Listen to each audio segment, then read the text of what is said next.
interesting. One is the ability of the citizen to actually manage their health themselves. They have a system called My Cancer. Again, this is a website. I would suggest you really do look at this. There's a lot to learn. They've been on this journey for a long time, but in essence, every citizen accesses their health records, adds to their health records, and really we have a situation where we have a really activated population. And the second thing I want to highlight is their use of the secondary use of data, a significant problem in all our jurisdictions, but they have set up an independent institute called FinData to manage this and manage it very well.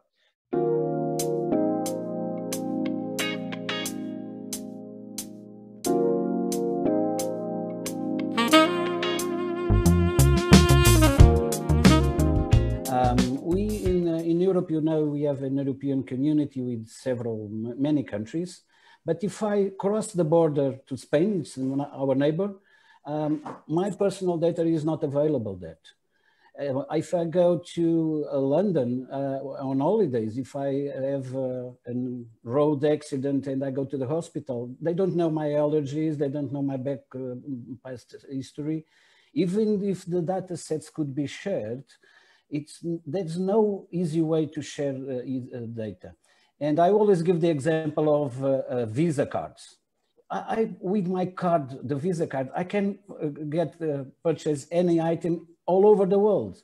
Why can't we understand ourselves around a common data set that can share with my identity card? The Portuguese identity card has a chip on it. It could bring my relevant data set to that health data set to that card, to that chip, and it should be read all over the world as a Visa card. I would like to raise another question. Is this in the best interest of the individual patient? There are a few good examples in Europe.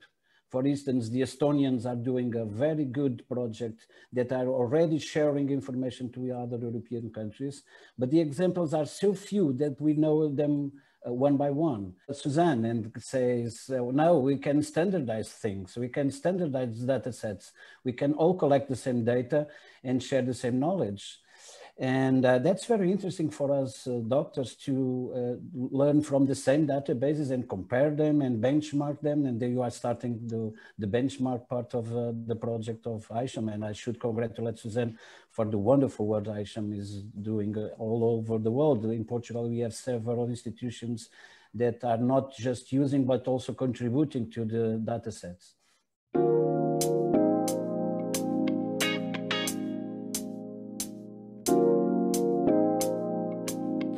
It's been valued and marketed. There is actually an open trading market for that data, as you probably know, with secondary and tertiary uses of the data.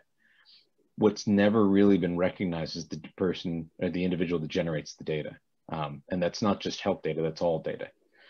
What really needs to happen is that person who generates the data needs to be able to capture some of that financial value and use that. You know, the issue with that would be, great, so I give you money for your data. What do you do? Buy potato chips or you know, crisps or whatever, right? But what if that was turned back on itself to help pay for that person's health care? Yeah. I always think about the case of someone who has a rare condition that uses a specific, you know, specialty pharmaceutical that's very expensive, maybe 100 in the world. The patients like me model, which Daniel referred to, and I think it's still kind of going, is we'll take the data, but we will broker it and use it for clinical trials or research, and we'll use that to keep the lights on. I think that's a good model because it started in the mid-aughts, and no one had ever done it before, and most life sciences companies were against it because they weren't used to it, and now they have to deal with it because there's enough of a concentration of patients that have forced it into existence that now they have to deal with it. I would say that model works. I think the only other addition to it would be give some of those financial receipts back to the patients. Let them use it to pay for their care.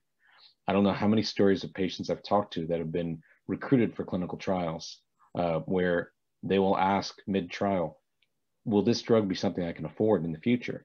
And the person who is giving the placebo or the control or the experimental arm says, I don't know, or no, I don't think so. That relationship has to change, but that's a fundamental change in the business model for most life sciences companies. And you can make the same argument for providers, for insurance companies. Insurance companies may not be so thrilled about it if a group of diabetics, for example, could manage their own condition, perhaps amongst themselves, go back to them and say, as a risk pool, we cost less. So give us a better premium, give us a better rate. You don't need to spend money. We will actually reduce the cost of business in your book. Just take us on.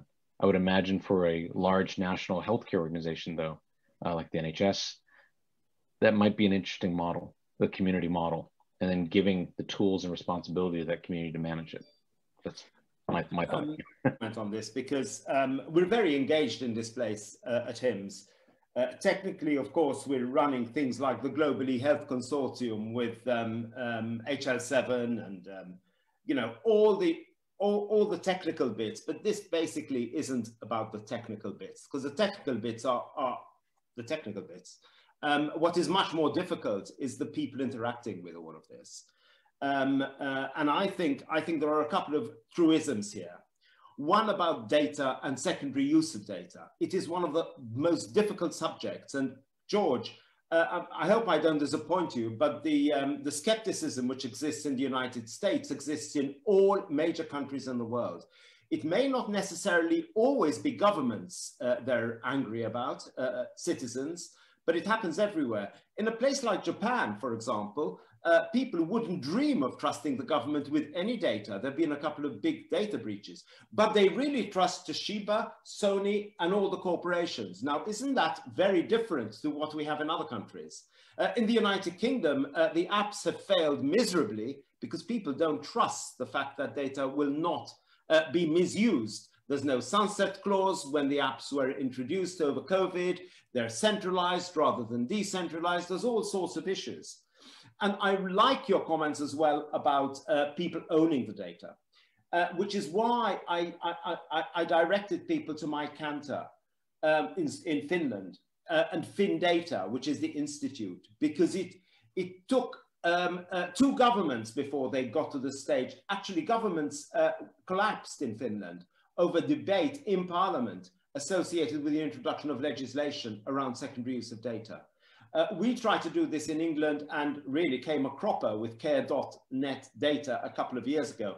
The Australians really had a hard time as well. You know, this is difficult stuff. It works very well in small places where there is that magic ingredient, trust.